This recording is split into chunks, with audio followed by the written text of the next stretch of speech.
ছন্দ ঘূৰাই পাইছে বক্সাৰ শিৱ থাপাই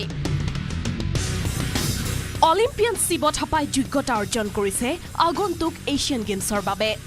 বেন্টামৰ পৰা লাইট ৱেটলৈ শাখা সলনি কৰা শিৱ থাপাই অৱশেষত পালে সফলতা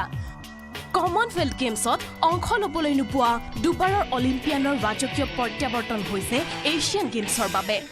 থাৰ্ড আজিয়া টকিঅ' আছে 2020 আশা কৰোঁ শিৱু ভাল পাৰফৰ্ম দি টকিঅ'টো যেনিবা খেলিব পায় আৰু এইবাৰ এছিয়ান গেমত এইটো কোৱালিফাই হৈছে এছিয়ান গেম ইমান ডাঙৰ এটা ইভেণ্ট এইটো কোৱালিফাই হৈছে গতিকে ভগৱানৰ বহুত বহুত আশীৰ্বাদ আছে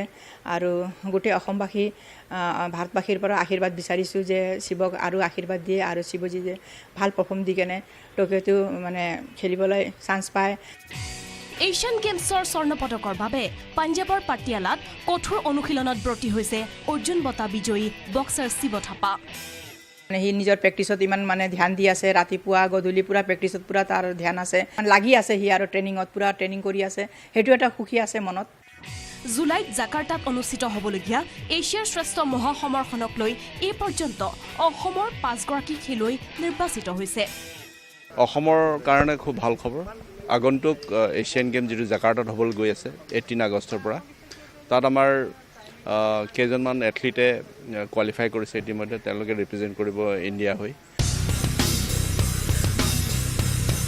এছিয়ান গেমছৰ পূৰ্বে তাৰকা বক্সাৰ শিৱ থাপাই কাজাখস্তানত প্ৰস্তুতি চলাব কেমেৰা পাৰ্চন সঞ্জয় বৰাৰ সৈতে Bipul Barman report news 18 Assam north east